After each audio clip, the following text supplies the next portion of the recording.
Le premier communicateur, comme les deux autres, ont justifié le socle de la réalisation de la LEPI qui doit reposer sur le consensus politique. Mais je voudrais demander, vu le souci inouï et incommensurable des dirigeants actuels à s'éterniser, à toujours contrôler les biens publics, serait-il aisé d'avoir un dialogue politique franc, vraiment de qualité et d'objectivité, et par rapport aux deuxième communicateurs? Il faudrait deux propositions pour que et quelles mesures nous pouvons prendre pour que ces deux propositions soient réalisables dans notre pays, pour que nous ayons les municipales comme élection apaisée. Je vous remercie. Monsieur la présidente, il a qui nous impose. C'est ça. C'est eux. On a suivi tout à l'heure toutes les insuffisances ont été répertoriées. Nous avons suivi la mission d'évaluation, l'évaluation qui a été faite. Et le deuxième communicateur a été clair, qui a fallu une seule journée pour mettre en place le fichier électoral. Cela veut dire qu'on a fait toujours encore une variation par haut. Alors, je voudrais dire, en dépit de tout ce que nous avons expliqué la belle philosophie, si en dépit de ça, ce gouvernement que nous avons devant nous est persisté, signé, quelle doit être la conduite que nous allons tenir. Ensuite, nous avons suivi, nous avons dit que nous ne déclarons pas de mort. Quelle piste a-t-on fleuri là? Nous avons parlé de date de naissance, nos militants n'ont pas de date de naissance. C'est peut-être pas le cadre adéquat de l'équipe, mais il faudrait quand même penser à cela. Qu'est-ce que nous allons faire pour que nos militants puissent avoir la date de naissance et après-demain, on puisse les prendre en compte? Voilà, ce sont mes programmes. Il y a déjà un plan depuis 2000 contre le président du PRD. Et pas ricochet contre la démocratie béninoise. Moi, je ne sais pas. Aujourd'hui, la CPS d'EPI, est-ce que ce n'est pas un organe qu'il faut dissoudre? Parce que nous avions vu le superviseur général de la CPS d'EPI jouer un rôle et là où il a chuté après. Moi, il a fait un recours contre lui à la Cour constitutionnelle. Parce que j'ai dit qu'il a menti au peuple. Alors, aujourd'hui, nous allons à l'élection municipale, où c'est une élection qui est d'abord un champ d'application pour une bonne liste électorale. Si lui qui réussit aux élections locales et municipales, la liste va réussir ailleurs. Alors, sur ce, moi je propose que, non seulement dans la correction, que ce soit un recensement porte à porte, mais distribution aussi de cartes d'électeurs porte à porte, pour que l'on sache ceux qui ne sont pas pris en compte et ceux qui sont pris en compte. Et de deux, je dis que le comité technique dont on a parlé, que si ce comité technique est retenu après, qu'il puisse répondre en cas de parjure. Je vous remercie. Alors, là, mon apport est de demander, est-ce que une structure parallèle où le parti peut demander une audit, un audit parallèle avec les observations faites par nos conférenciers afin d'apporter un élément nouveau à ce que l'OIF nous a présenté. Je vous remercie. On conduit la LEPI là.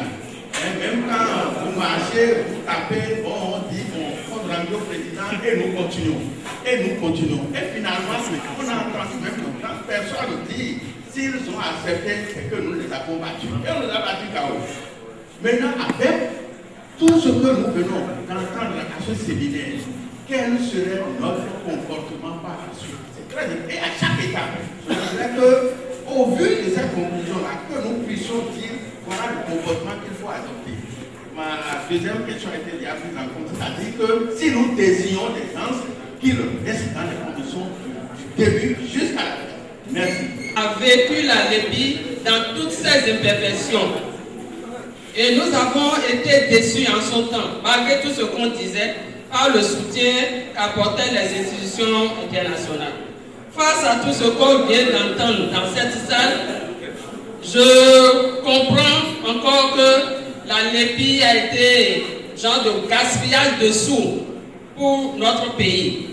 Je propose qu'une autre carte, une délivrance, la délivrance de nos cartes pour aller aux élections communales.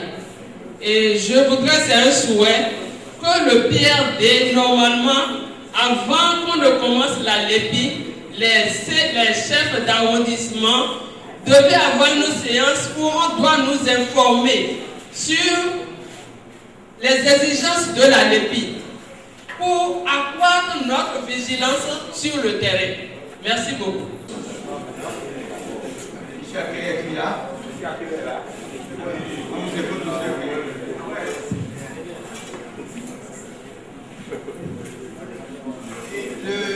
Le premier communicateur, dès maintenant, pour qu'en cas de victoire de l'opposition, le pouvoir ne fasse appel à sa Cour constitutionnelle.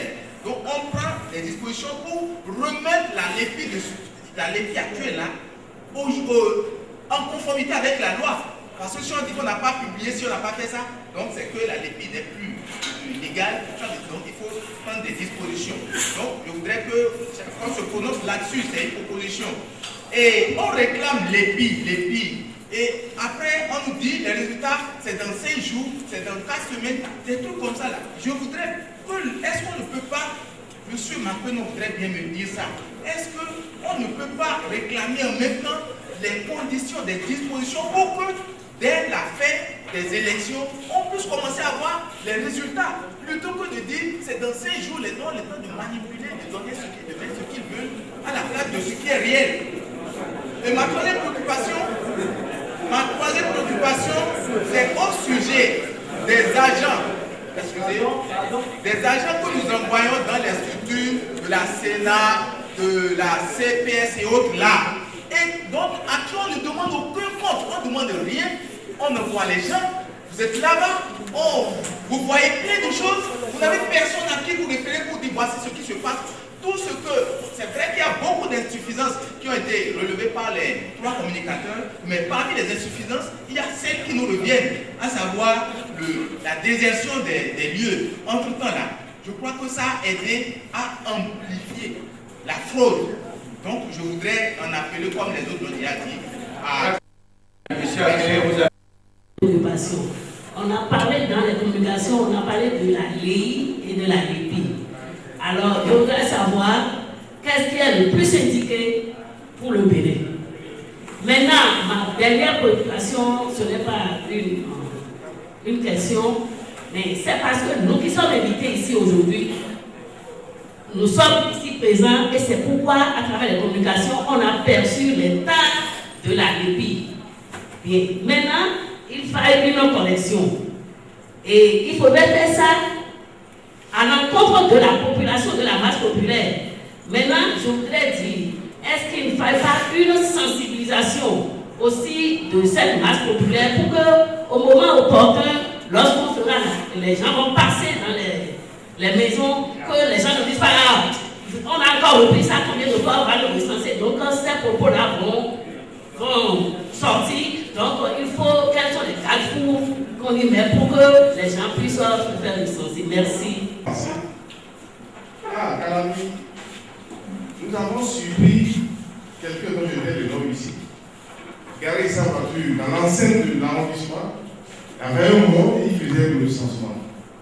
J'ai commis ici le procès verbal de ce qu'il a produit, on a entraîné ça partout, mais personne ne nous a écouté. Nous sommes devant un gouvernement têtu qui ne fait devant rien. Les élections municipales sont déjà produites. La correction de la LEPI, avec le temps que nous avons, nous constatons que le temps est trop court.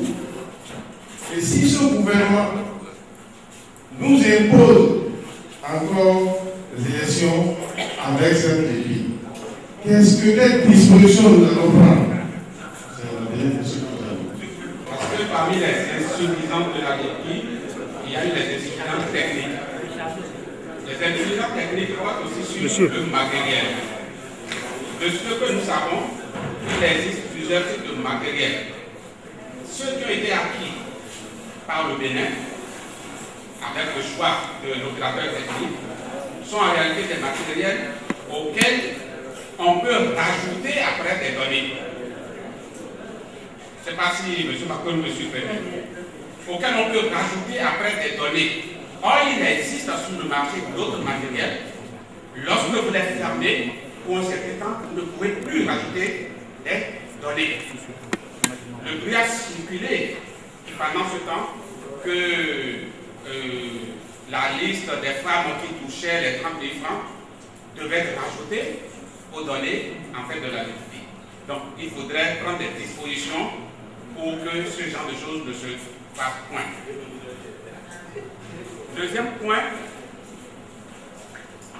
qu'on me dise, est-ce qu'il existe véritablement aujourd'hui un problème pour qu'on base la liste électorale sur le fichier d'état civil? Tous les pays occidentaux aujourd'hui, leur liste électorale, c'est sur la base du fichier d'état civil. Vous allez en France, le bonhomme, quand il a 18 ans, sa carte d'électeur est vidée systématiquement, il va à sa mairie, il va chercher sa carte d'électeur. Pourquoi nous, on va aller chercher, je ne sais pas, des matériels qu'on va stocker quelque part, personne n'a accès à cela, et on ne sait même pas ce que se trouve là-dedans. Pour ça, je souhaite, moi, vivement, que s'il doit y avoir une liste électorale, cela soit basé déjà sur le fichier d'état civil et impliquer nos structures, c'est-à-dire les communes, les arrondissements. Et c'est là surtout qu'il y a le fichier d'état civil. L'indépendance nécessaire entre le politique et le technique ne sera pas assurée et les résultats pourront encore être biaisés. En ce qui concerne la distribution des cartes d'électeurs porte à porte, il y a un sérieux risque. Le risque en distribuant porte à porte, c'est qu'on s'embrouille encore comme on l'a fait pour le recensement porte à porte. À moins qu'on change carrément de méthodologie, si nous devons continuer avec les kits biométriques, faire le recensement, ensuite faire l'enregistrement, ce ne serait pas prudent de faire également la distribution porte à porte. Si nous retenons, comme je le proposais tout à l'heure, que pour les prochaines élections, qu'on fasse une opération recensement, enregistrement en même temps dans les centres de collecte, à ce niveau-là, on peut envisager la distribution également dans des centres de collecte, mais porte à porte, ce n'est pas recommandé. Que faire avant les élections de 2013? Je crois que chaque communicateur a proposé un calendrier. Nous allons peut-être nous revoir pour harmoniser tout ça et puis sortir quelque chose de consensuel. Oui, Madame Bueno a parlé de gaspillage des sous.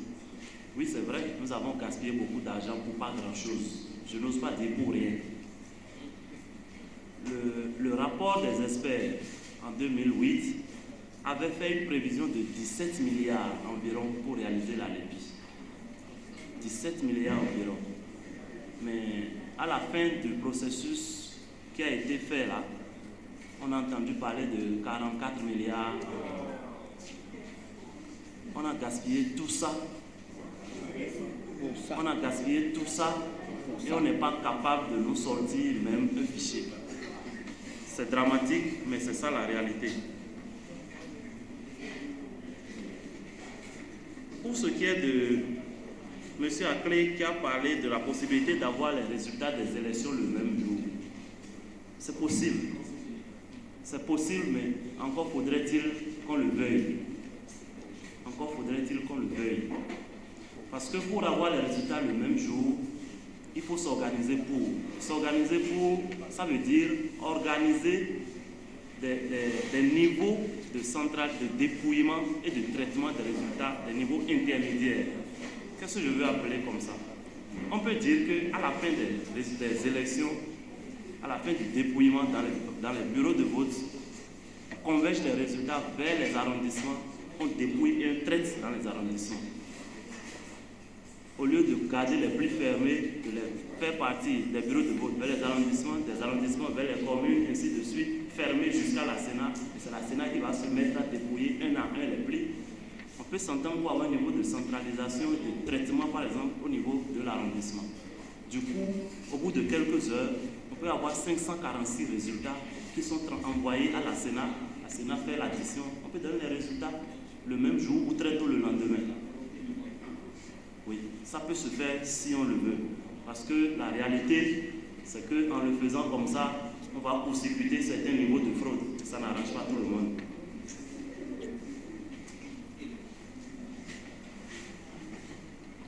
La question de la LEPI ou la LEI, qu'est-ce qui est plus indiqué pour le Bénin? Tout est question de choix.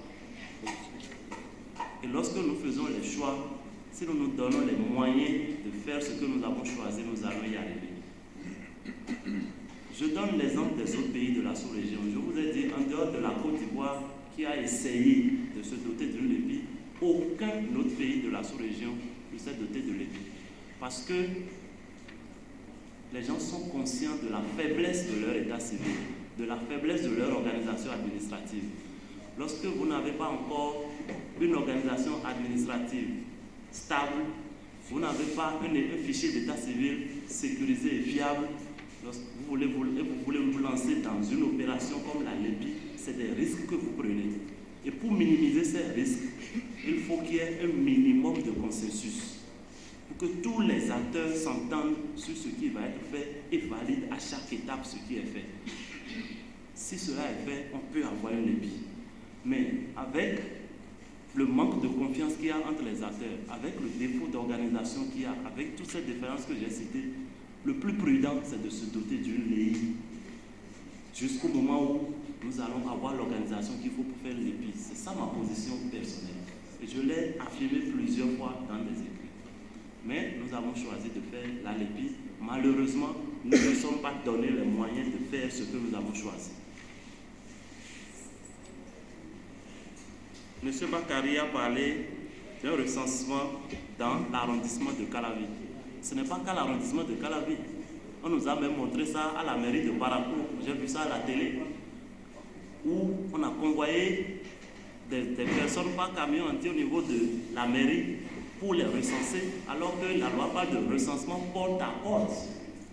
Recensement porte à porte veut dire restez chez vous, on vient vous recenser dans vos ménages. Mais on a amené les gens à la mairie et c'est là qu'on vient remplir rapidement. Toi tu es d'où? Toi tu habites où? Et on fait, c'est pas normal. C'est pas normal, c'est interdit. Peut-être que si la dénonciation de M. Bakary à Calavi avait marché, d'autres se seraient soulevés à Parakou et ça aurait remis en cause ce que certains voulaient faire. Peut-être que c'est pour ça que ça n'a pas prospéré. Sinon, en fait, vous avez raison d'avoir dénoncé ça. Mais comme ça n'arrange pas ceux qui devraient réagir, ils n'ont pas réagi. Mais il y a eu pire. Il y a eu pire. On a convoyé par bus des personnes de Togo pour venir se faire recenser à Koyaoui. Et lorsque ça a été dénoncé, le superviseur général s'est déplacé vers là-bas et est revenu nous dire que c'est des Béninois qui se sont organisés de là-bas pour venir se faire recenser. Alors que la loi a prévu qu'on recense les Béninois de l'extérieur là où ils habitent. Personne n'y a trouvé à redire parce que le plus fort avait parlé.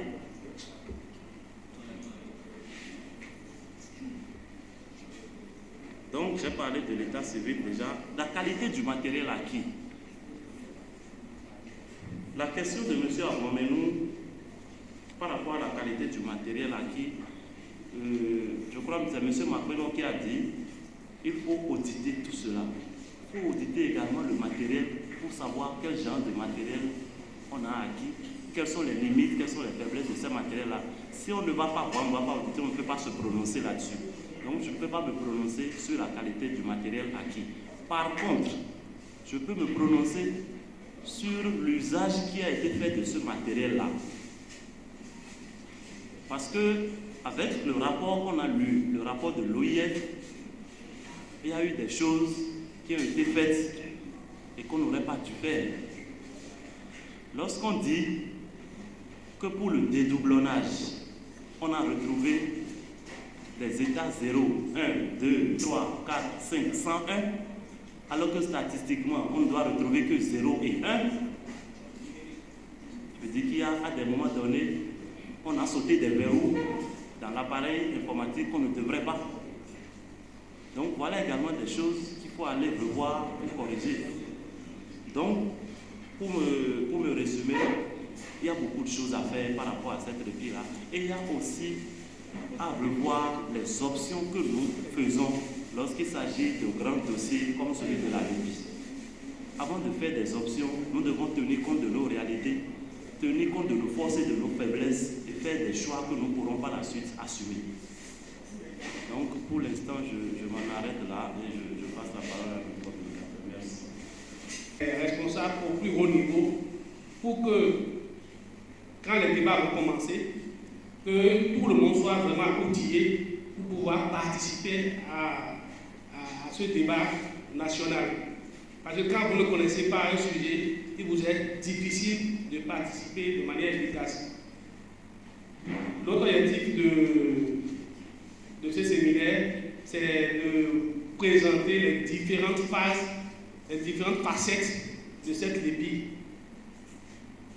Parce que si tu ne connais pas ce qui s'est passé, il est difficile, quand on ne connaît pas ce qui s'est passé, il est difficile d'apprécier et de faire des propositions pour la suite. Quelqu'un a demandé de leur citer la liste des experts du RCF. La mission comprenait, outre le général Sangaré qui est le président du RCF, Madame Karine Chali Bagina, qui est démographe, Madame Dominique Martin, responsable de la liste électorale permanente du Québec, Monsieur Mohamed Lemine Boutsidi, chef de la direction informatique du ministère de l'Intérieur de la Mauritanie. Et enfin, la dernière personne, c'est Monsieur Alassane Tigri, ancien fonctionnaire de l'OIF, qui a assuré la coordination lors de la mission des experts. Maintenant, monsieur a aussi nous a demandé que faire si le gouvernement s'obstinait à ne pas prendre en compte nos inquiétudes. Je crois que nous avons eu assez d'éléments. Au niveau du bureau politique, on va se retrouver et voir dans quelle mesure, quelles sont les stratégies à adopter face à une telle possibilité.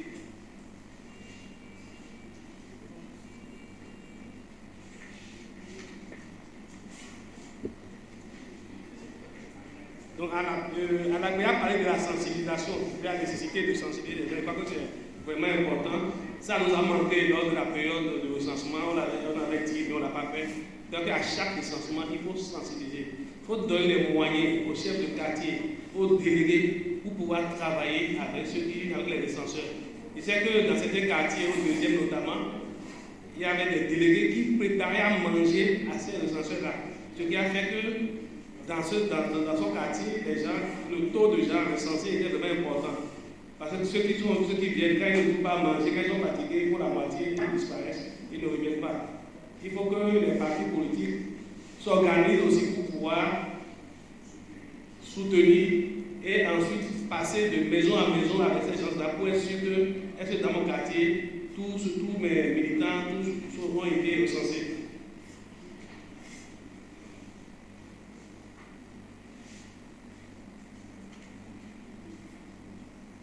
Comment faire pour que l'évaluation soit efficace? J'ai déjà répondu à ça.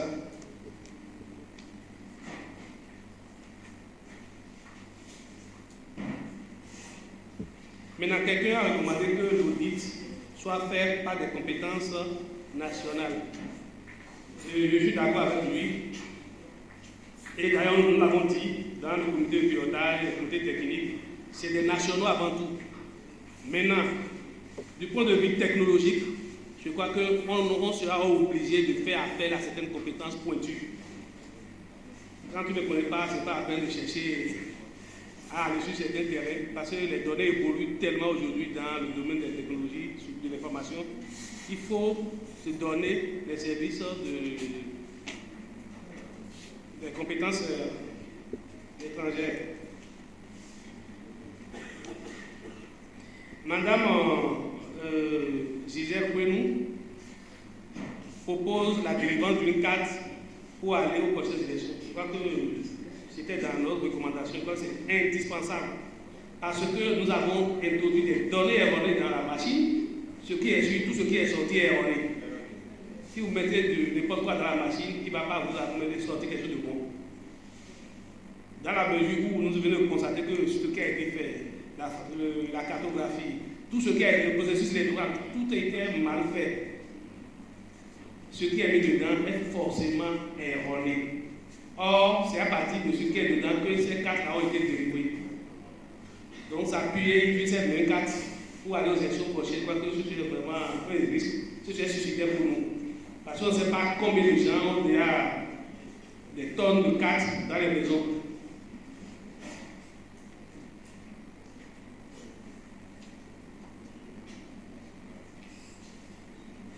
Maintenant, M. Actel demande pourquoi ne pas faire en sorte que les résultats des élections se donnent le même jour. Ceci est possible du point de vue technique et du point de vue organisationnel. Malheureusement, lors des élections passées, les députés ont essayé de préciser que les résultats devaient être donnés au fur et à mesure de tout ça. Mais quand c'est allé à la Cour constitutionnelle, ça a été rejeté. La Cour constitutionnelle a dit net.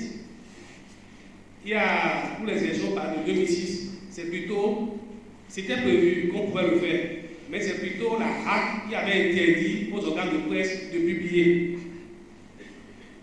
Donc en fait, c'est les institutions de la République qui nous empêchent de faire la démocratie dans notre pays. C'est beaucoup plus ça. C'était dans les codes électoraux passés, la possibilité de donner les résultats. Mais à chaque fois, la HAC empêchait, et cette fois-ci, c'est la Cour qui a dit d'arriver ça.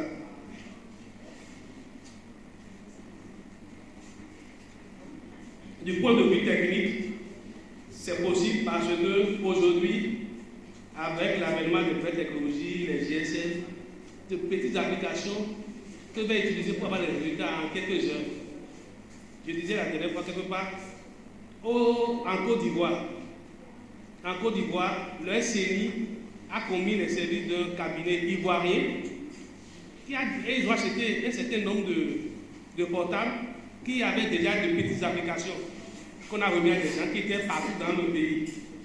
Et dès qu'on finit le résultat, le gars il est là, il prend le code du bureau de vote, le candidat 1, le résultat, tout est déjà dans ce archive, et à la fin il envoie.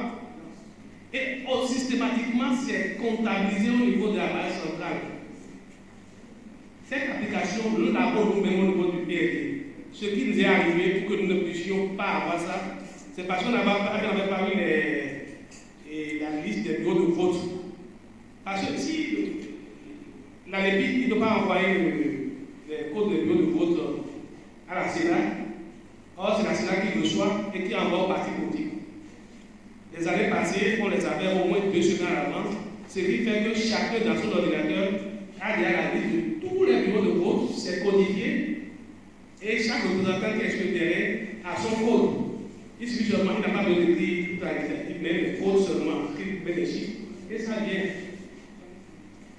Donc ça là, du point de vue technique, c'est bien possible. La bataille à faire, c'est au niveau législatif, au niveau de la loi. Il faut que vraiment nous puissions nous organiser pour qu'on enlève ces bureaux-là.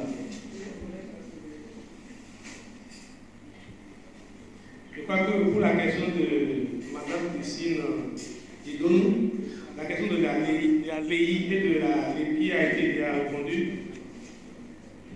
Elle a parlé également de la nécessité de faire des sensibilisations des populations pour les conventions. Je crois que c'est indispensable. Ce que nous sommes en train de faire, nous avons commencé une démarche au niveau des responsables. Il faut que ça puisse se décentraliser. Bon, on est près de 200 dans ces salles. On a beaucoup entendu. Je crois que chacun doit pouvoir relayer dans son quartier et dans sa commune.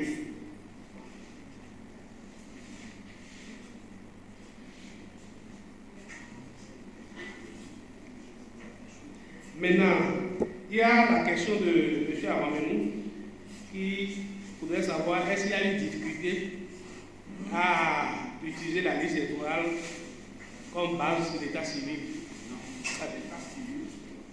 qui a eu difficulté à utiliser l'état civil comme base de la liste électorale. Dans nos pays, il y a effectivement une difficulté parce que tout le monde n'a pas de date de naissance. Le registre d'état civil est mal tenu. Quand vous allez dans les mairies, vous cherchez vos noms, vous ne le trouvez pas. Et des estimations ont montré qu'il y a près de 2 millions de Béninois qui ne retrouvent même pas leur date de naissance, alors qu'ils ont le nom. Donc il y a un problème de fond, un problème d'organisation au niveau des mairies. Tout à l'heure, Clotaire disait qu'on a investi près de 40 milliards pour faire la LEPI.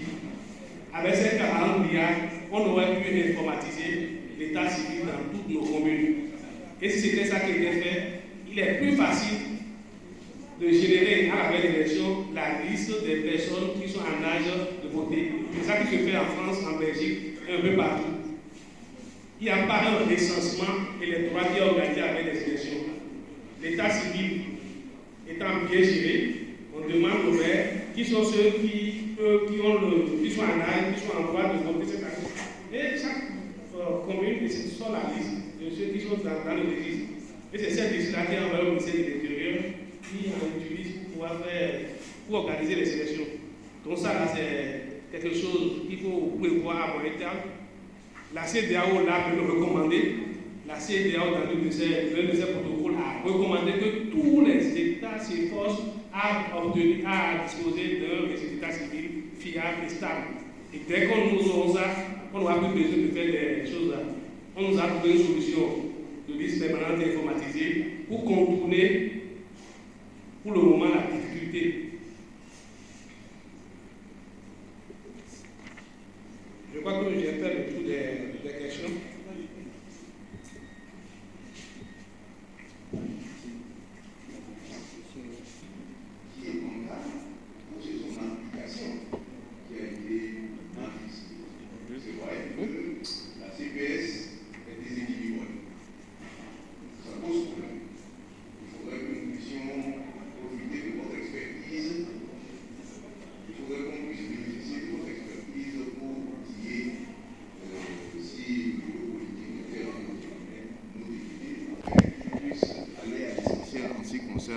La loi, est-ce que c'est toute la loi qui est concernée, certains aspects de la loi et lesquels aspects?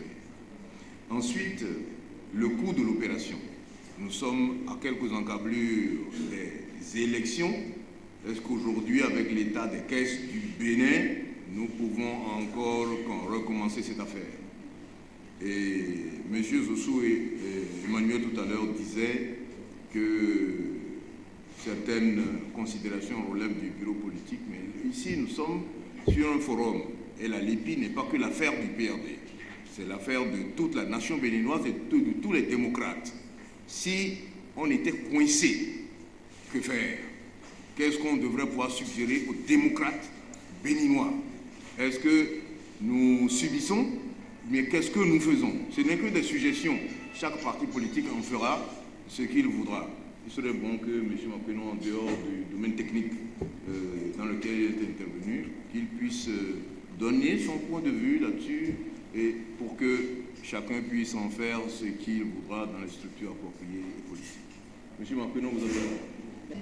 Pour pouvoir donner les résultats à la fin du scrutin. Moi, je vais faire une proposition concrète.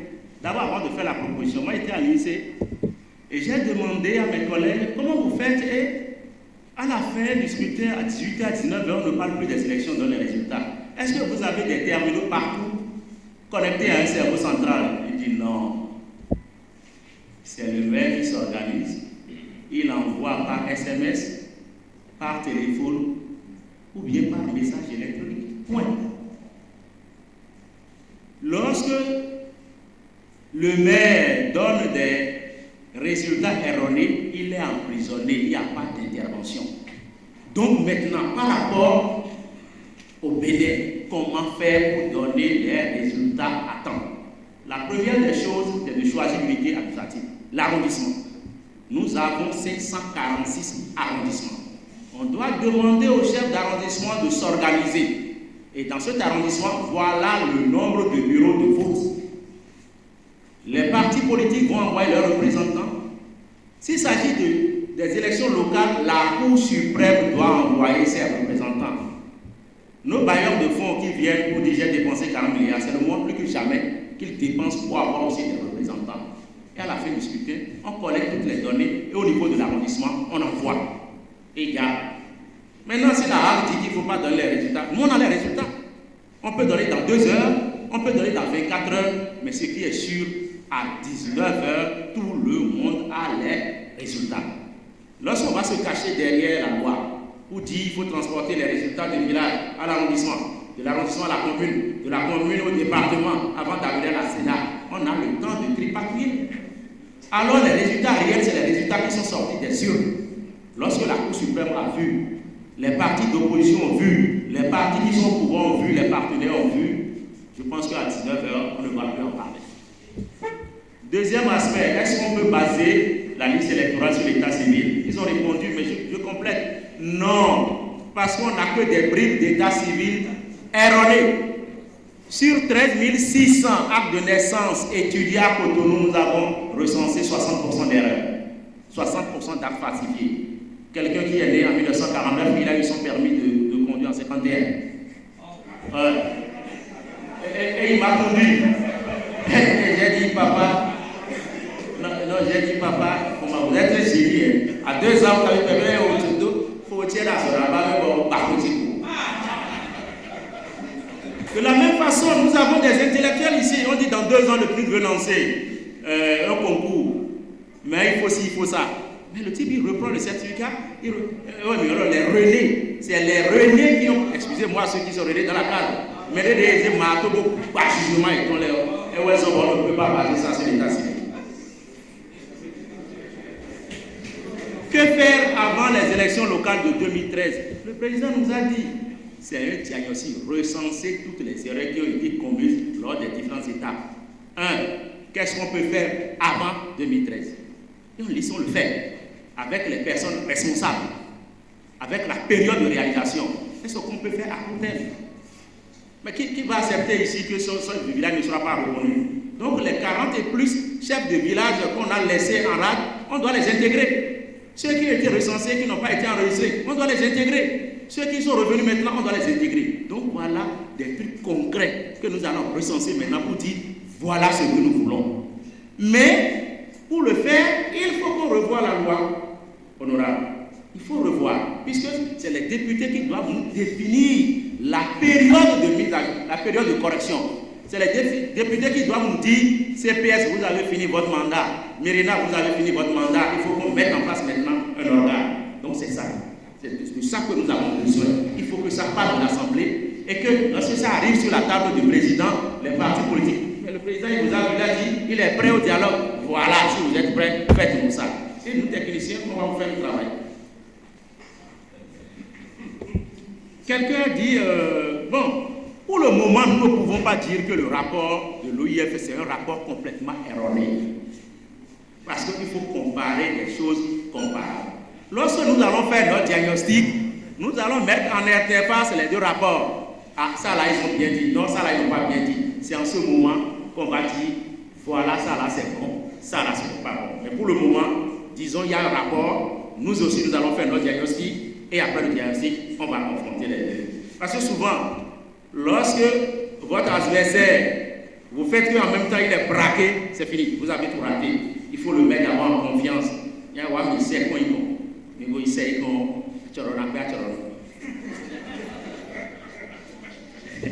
Pour évaluer la LEPI, nous avons besoin aussi bien des compétences extérieures que des compétences nationales. Mais la seule façon de faire, il faut dire, les internationaux viendront appuyer les nationaux. Lorsqu'on ne dit pas ça, on n'a jamais la base. Vous n'avez jamais la base. Puisqu'il n'est pas arrivé en appui, il est le titulaire. Ah, vous n'aurez pas ça. Maintenant, on dit comment on va faire pour qu'il n'y ait pas de rajouts dans les machines. Vous pouvez inventer toutes les machines du monde. Si vous appliquez la politique de la chaise vide, on peut faire des rajouts. Ah, nous on a tout fait. Moi j'ai 2 fichiers, j'ai intitulé fichier Michel. mais j'ai un fichier Epsilon. Si vous ne savez pas, je vous donne souvent Michel, mais vous partez, c'est Epsilon que je vais envoyer dans le circuit. Donc il faut que vous soyez là. Vous êtes là, vous faites tout ensemble, vous vous levez en même temps et on donne le même code. Et là, on ne va pas vous tromper. Sinon, quelle que soit la machine, puisque c'est ce que vous donnez à la machine que la machine traite. Donc, ensemble, conjuguons nos efforts pour avoir quelque chose d'un peu plus fiable. C'est ça, avoir quelque chose d'un peu plus fiable, aller aux élections et après, on va voir. Et j'ai dit, on n'aura jamais une LEPI à 100% fiable.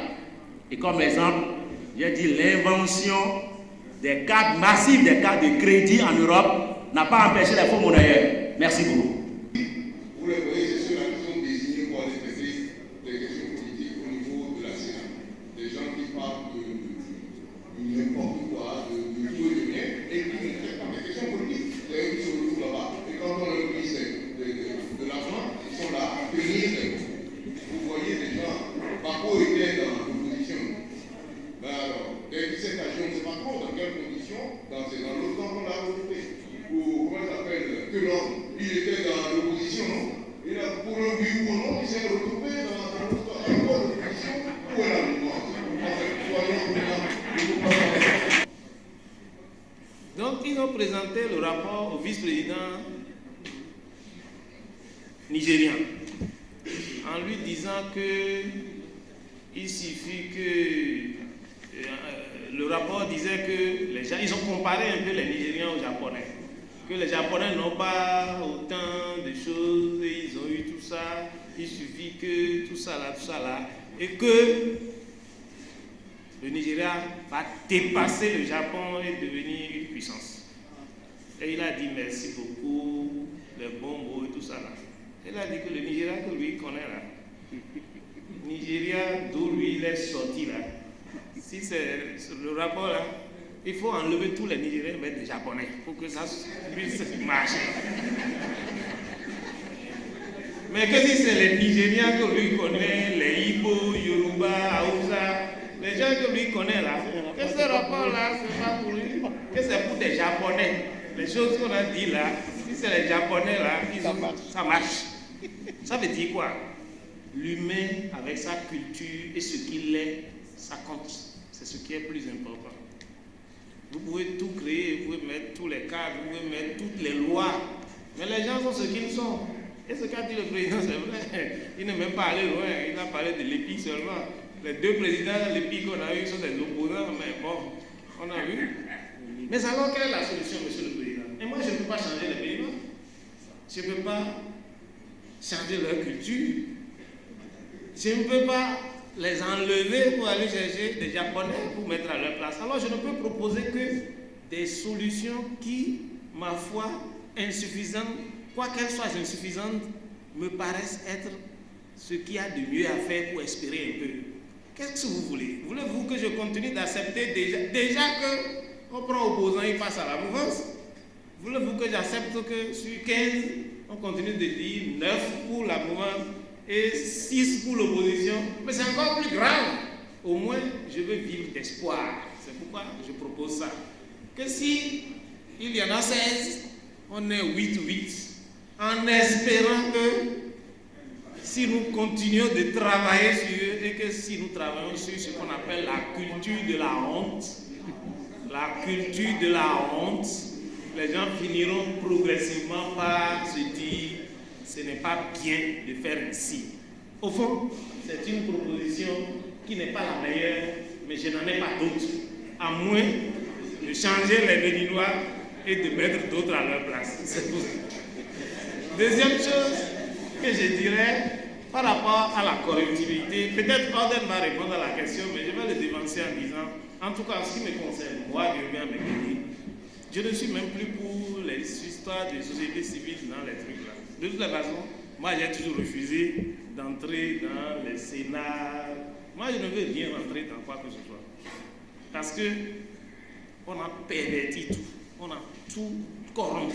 Et vous avez également raison. Les gens qu'on amène là-bas, finalement, ce n'est pas les meilleurs. dès qu'il y a cette compétition à faire là, on crée des associations, on manipule tout, on met l'argent dedans et on coopte des gens incapables, mais qui ne vont plus jouer le rôle pour lequel ils ont joué. Et je regrette aujourd'hui cette décision de la Cour constitutionnelle qui dit qu'on doit mettre société civile. À l'état actuel de notre société civile, cela ne mérite plus qu'elle joue le rôle qu'on a dit. Malheureusement, je suis au regret de le dire, ça me fait mal parce que j'en suis membre, mais les collègues qui nous représentent, qui jouent les coudes et les mains pour y aller, ne jouent plus le rôle qu'on a pensé qu'ils devraient jouer, à savoir l'indépendance, l'impartialité, la justice. Ça n'existe plus malheureusement. Mais malheureusement, il y a déjà une décision de la Cour constitutionnelle qui consacre qu'on doit toujours le faire. Dans ces conditions, je reviens encore à vous en disant, puisqu'on doit le faire, essayons de le faire pour que ça fasse le moins mal. C'est la même chose que la parité.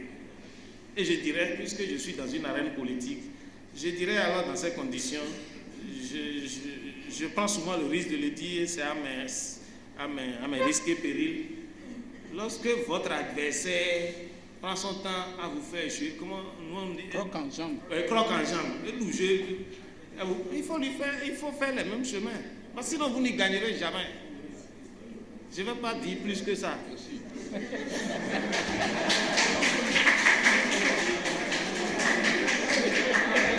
Dernière chose.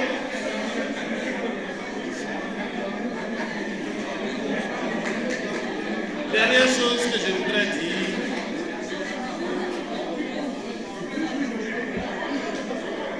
S'il vous plaît, dernière chose que je voudrais dire, c'est les institutions de contre-pouvoir. Monsieur Koukoué-Medi. Oui, c'est une question qui nous préoccupe tous. Nous avons voulu des institutions de contre-pouvoir pour, je ne dirais pas pour contrebalancer le pouvoir, contrebalancer un certain nombre de pouvoirs, pour que le pouvoir ne soit pas concentré dans les mains d'une seule personne.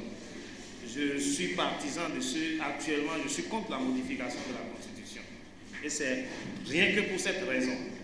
Parce que tous les éléments, la plupart des éléments actuels de la modification visent à dépouiller le Parlement d'un certain nombre de pouvoirs pour renforcer le pouvoir exécutif. Et tant que ce sera ainsi, qu'on dise moi ou CEDEAO, moi je suis contre. Si pour améliorer quelque chose, on doit détruire le peu qu'on a, j'estime qu'aujourd'hui les dérives auxquelles nous assistons surviennent de ce que nous avons des contre-pouvoirs faibles, qui ne jouent pas leur rôle, qui s'alignent, qui s'assimilent, qui n'ont plus d'indépendance, qui sont inféodés. Lorsque des présidents d'institutions acceptent d'être garçons de course, d'aller s'intéresser dans les affaires commerciales pour aller informer, jouer au médiateur chez la femme d'un homme économique arrêté à qui on va dire non, tel a dit qu'il sera relâché le soir. Ce n'est pas le rôle d'un président d'institution, ça. Non, respectable. Donc, je voudrais dire, et comme nous sommes également dans une arène politique, que les partis politiques sont les principaux désignateurs de ces personnes-là. Même si, par ailleurs, telle que la configuration, la Constitution a prévu les choses, une certaine majorité, par exemple, pour la Cour constitutionnelle, c'est le bureau de l'Assemblée nationale, et lorsqu'elle est composée d'une certaine manière, comme on a eu la dernière fois, on a vu ce que ça a donné. Et donc, personnellement, les améliorations auxquelles nous nous attendons dans la modification de la Constitution, c'est pour toucher ce genre de choses. Je vous donnerai l'exemple du Niger. La Cour constitutionnelle du Niger qui a dit non à Tandja était composée de la façon suivante. Vous vous rappelez quand Tandja a voulu faire demander ce que moi j'appelle un avenant à son mandat. Il a demandé un avenant de 3 ans. Ils ont appelé ça Tazartier. C'est comme ça. des articles. C'est un avenant à son contrat. Il a soumis on a saisi la Cour constitutionnelle du Niger qui a dit non, tu ne peux pas faire ça. C'est la première fois qu'on voit ça en Afrique. En général, les gens disent, trouvent les moyens de dire tu peux faire. Les gens ont trouvé, même les constitutionnalistes étrangers ont trouvé que Ouad peut faire. Heureusement que les Sénégalais lui ont dit non, tu ne peux pas faire. Donc, cette Cour constitutionnelle du Niger a eu le courage de dire à Tandja, colonel, président de la République, chef des armées et de tout, non, tu ne peux pas faire. Et qu'est-ce qu'il a fait? Il a dissous. Et il a choisi d'autres experts qui ont dit, tu peux faire. Eux aussi, c'est des docteurs en droit, hein, tout ce qu'on dit là. Mais eux, ils ont trouvé les mots et les lois pour dire ce que les autres ont dit qu'on ne peut pas faire là, on peut faire. Mais au fond, revenons à la première cour qui a dit non. Elle était composée de la manière suivante. Le Parlement désigne, le président désigne, les universités désignent, oui, les professeurs d'université sont élus par leur père à l'université. Et donc, si tu veux renouveler ton mandat auprès de tes pairs, tu n'as pas à travailler à satisfaire un président de la République, un président du Parlement. Mais le débat scientifique se fait à l'université. C'est tes collègues qui te jugent par rapport à la qualité des décisions que tu prends. Donc, les différents corps élisent leurs représentants, à savoir les universités, les avocats et les magistrats. De manière à ce qu'il y avait un groupe d'éléments critiques venant par élection de leur père. Et leur père, non pas à les choisir politiquement, mais à les juger par rapport à la qualité de leurs décisions. Et donc la Cour constitutionnelle du Niger était plus ou moins équilibrée entre politiciens et scientifiques. Ça a fait que quand ils ont fait le débat, je ne sais pas comment les votes sont secrets, ils n'ont pas dit qui a voté oui et qui a voté non. Mais je sens bien que ce groupe de gens venus, non pas parce qu'ils plaisent, leur tête plaît à un président ou à un bureau d'assemblée, mais de ce que leurs collègues ont trouvé qu'ils sont capables d'aller faire le travail, a dû peser dans le non à Tandja. Et par conséquent, j'estime que si nous devons faire une modification, c'est vers cette proposition-là que nous devons aller, pour donner plus d'indépendance, pour libérer les gens dans leur tête, pour leur donner plus de capacité à prouver, non pas qu'ils servent quelqu'un et qu'ils ont bien fait le travail qu'ils veulent, mais pour servir la science et être redevables de leurs collègues qui auront à leur demander, quand tu avais envoyé là-bas, là, voilà les décisions que tu avais prises, tu ne peux plus y aller. Ou bien tu peux aller encore parce que franchement, on a été très fiers de ce que tu as fait. Je demanderais donc qu'en tant que parti politique, on commence à travailler, à aller vers cela. Je sais que pour un parti politique, les postes sont importants. Mais la route tourne. Ce qui broie les uns aujourd'hui, je dis toujours aux gens de la mouvance, Mao, ça vous broiera demain. Les lois que vous prenez.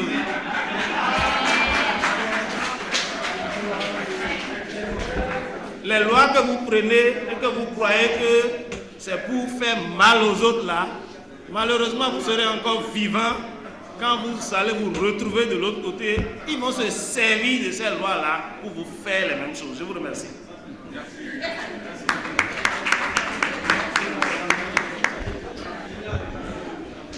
Donc aux valeurs de probité, d'intégrité et autres. La Cour constitutionnelle qui a dit non à Tandja a été constituée de la même façon que la Cour constitutionnelle du Togo qui n'a pas pu résister. Même mécanisme de désignation. Au Niger, ils ont dit non. Au Togo, ils n'ont pas pu le dire. Pour mettre l'accent sur la qualité intrinsèque que représente l'homme dans les institutions. De ce point de vue, nous ne pourrons rien faire. Au Ghana, le président de la Sénat en a vu. C'est lui qui a organisé toutes les alternances récentes qu'il y a eu au Ghana. Il est en train de finir maintenant. Pour dire qu'avec le temps, les hommes, quelle que soit leur cupidité, finissent par se mettre à l'abri sur la durée. L'essentiel, c'est que dans nos tests, que l'on puisse se dire que l'homme est manipulable et qu'il est corruptible et pouvoir mettre les verrous, les balises qui puisse nous protéger après, en cas donc de défaillance, en cas de déviance. Vous parlez de la dernière Sénat. Il faudrait que les commissions électorales n'aient pas tout le pouvoir de tout faire à leur guise. Le président de la commission électorale doit avoir un cadrage. Il y a des choses qu'il ne peut pas se permettre de faire seul. Ce n'est pas possible. Quand les règles du jeu ne sont pas très précises et qu'il y a de l'amalgame, bon, donc chacun se glisse donc dans les failles et puis bon, le chaos arrive. La fois dernière, qu'est-ce qui a autorisé le président de la Sénat à proclamer les résultats sans l'aval de ses pairs? Qu'est-ce qui justifie ça? Qu'est-ce qu'on peut faire? Mais si le règlement intérieur l'avait dit de façon précise, il n'aurait pas pu le faire. Le règlement intérieur, c'est pourquoi il faut qu'on mette le cas, il faut qu'on balise les choses de façon en nous disant que l'homme est mauvais par essence. On ne peut pas faire des lois en nous disant que c'est des hommes bons qui vont l'appliquer. Pour moi, l'homme est mauvais, donc le béninois est mauvais et je prends les tests en conséquence. Alors, par rapport à la société civile, non. En réalité, société civile, pour moi, au fait, c'est un faux débat.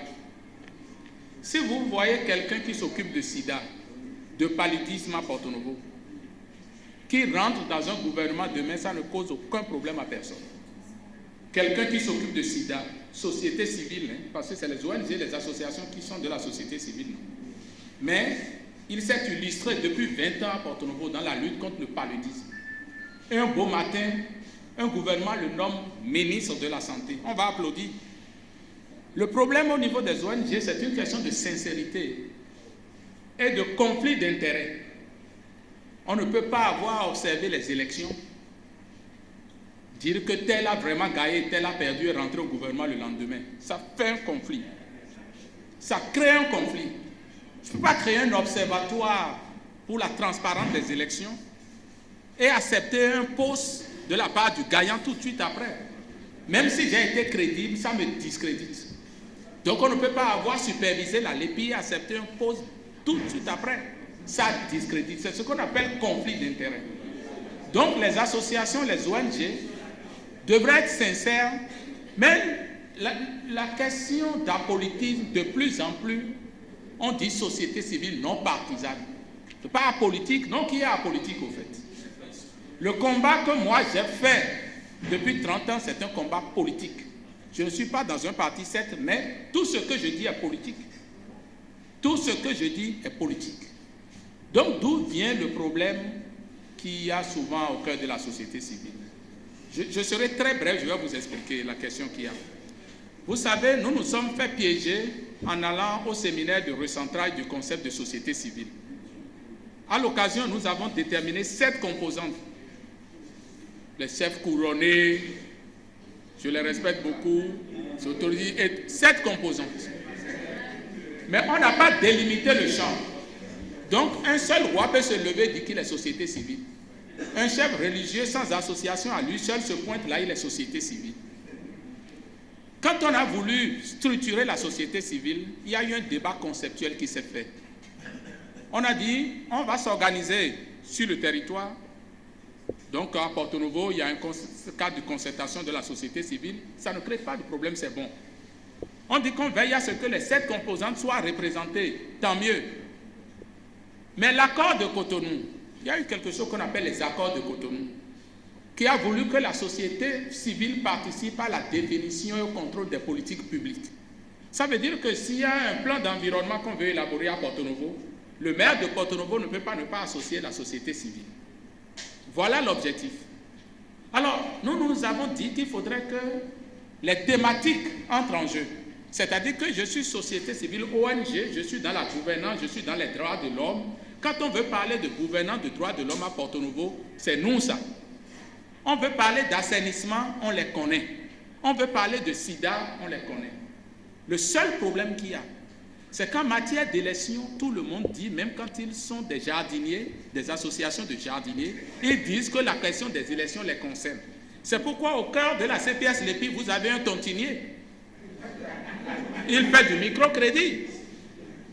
Et lorsque nous sommes rendus à la CPS, l'honorable est là. Tous les membres de la CPS nous ont dit, ah, mais société civile. Parce que quand il y a eu la cristallisation des débats, nous avons rencontré tous les acteurs.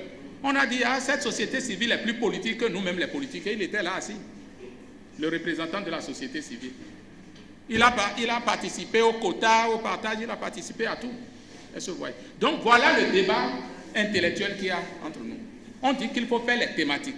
Si on dit qu'il y a les ONG de gouvernance, c'est que les ONG de gouvernance se battent entre eux. Donc, bon, c'est de la bonne guerre. Mais le démocratisme, on ne peut pas. Si moi je viens dans cette salle, sinon ce qui s'est fait pour la CPS, c'est le ministère de l'Intérieur, alors que nous, on a cotisé. Nous sommes passés partout. Nous sommes venus à Porto Novo ici pour dire qu'il faut élire nos représentants dans les communes. C'est ce que nous avons fait. Nous avons désigné, donc, dans les 77 communes, le ministère des Relations avec les institutions les a regroupés pour dire non, le système par lequel vous devez désigner le national n'est pas juste. Alors que nous avons dit que pour la première fois, il faut professionnaliser la désignation de notre représentant. Donc, appel à candidature, profil, CV, et on désigne. Donc, on est allé les regrouper à Dassa. C'est le MCRI qui leur a donné des PDM. C'est le MCRI qui les a déplacés. Nous, on a toutes ces preuves-là qu'on a envoyées à la Cour constitutionnelle. La Cour constitutionnelle a attendu 1 an pour nous renvoyer dos à dos.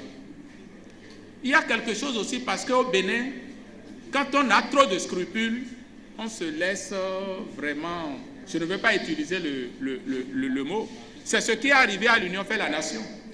Parce que chaque fois que nous sommes partis rencontrer les gens de l'Union, ils étaient dans l'élégance de la conférence nationale. Alors que tout se jouait. Ceux qui étaient en face n'avaient rien à voir avec les idéaux de la conférence nationale. Donc, au niveau de certains états-majors, on dit il ne peut pas aller jusque-là. Et le lendemain, on le voit franchir le seuil. Et puis on dit il ne peut pas aller là, et il franchit le seuil. C'est ce qu'on a fait jusqu'à avoir la lépi qu'on a eue là. Et vous me demandez donc si le PRD peut faire pression. Mais si que le PRD peut faire pression, parce que c'est un groupe politique. Ce qui est arrivé avec la lépi, c'est que nous avons été trop seuls à trop parler. Nous avons senti la classe politique nous abandonner un peu. Si bien qu'à un moment, on a dit, vous là, vous êtes des politiques, vous êtes des opposants. On a vu l'absence de l'université. Les professeurs de droit devaient opiner sur les décisions de la Cour constitutionnelle, mais personne ne l'a fait dans le pays. Le salaire des enseignants a été multiplié par 3. Je ne veux pas dire que ça en est la cause. Je ne veux pas dire ça. Donc, nous sommes dans cette compromission. Mais je nous invite, et je vais...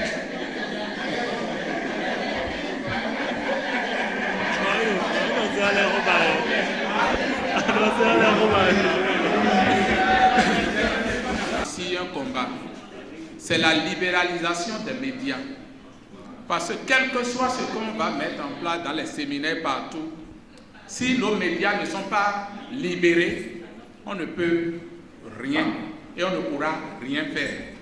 Si nous entamons la révision de la Constitution sans avoir l'occasion d'en discuter à la télévision nationale, il faut savoir que nous nous sommes piégés à l'avance. Donc, comme exigeant politique, je souhaite que chacun de nous entre dans ce combat-là pour que le Bénin ressemble au Bénin. Quand on a fini les élections, nos collègues dans la sous-région nous ont appelés « bienvenue au club ». Parce que c'est la seule fierté qu'on avait, vendre la démocratie. Le coton est tombé, tout est tombé. Donc quand nous allons dans les forats, par rapport à ces questions-là, à l'étranger, on nous respecte. Mais aujourd'hui, vous avez un peu honte de dire que vous êtes béninois. Vous avez honte de dire que vous êtes béninois. Et tous les débats qu'on fait à l'interne, ça se projette sur satellite et les gens nous suivent. Par rapport à Bekele et au PNUD, nos amis de la diaspora nous ont reproché quelque chose. Ceux qui payent ces personnes à l'étranger, leur opinion publique ne supporte pas ce qui s'est fait ici. Les partis politiques et nous-mêmes n'avons pas suffisamment agité leur opinion publique. Et on aurait pu nous faire aider de notre diaspora pour les accuser. On ne l'a pas fait suffisamment. Beaucoup d'amis sont venus pour dire que pourquoi vous n'avez pas envoyé telle lettre au Parlement de l'Union européenne? Pourquoi on s'est contenté de les dénoncer ici? Quand une mission des parlementaires de l'Union européenne est arrivée, nous a reçus. On a fait des témoignages, mais ces parlementaires-là ont eu honte. On ne les a pas suffisamment dénoncés. Aujourd'hui, malheureusement, c'est trop tard. Nous avons rencontré un chancelier ici, à l'occasion de nos discussions. Et nous leur avons suggéré ceci, parce que leur problème, c'est comment investir tant d'argent du contribuable européen et ne pas pouvoir utiliser l'instrument que nous avons financé. Ça a été leur préoccupation majeure. Le monsieur nous l'a dit clairement. On ne peut pas justifier qu'on ait pris tant de milliards chez nos contribuables et après nous irons leur dire que ça n'a pas servi à organiser les élections. Donc il fallait qu'on finisse. Matériellement, le temps ne nous suffisait pas. Nous avons dit à ce chancelier-là, on peut profiter parce que la catastrophe naturelle qui est arrivée dans le pays, on ne l'a pas prévue. Il faut prétester donc de cette catastrophe naturelle pour dire qu'au moins la LEPI n'a pas été achevée. Pour que donc qu'on ne jette pas ce qui a été fait et qu'on ait au moins une liste provisoire que nous allons améliorer. Mais les gens ont dit non.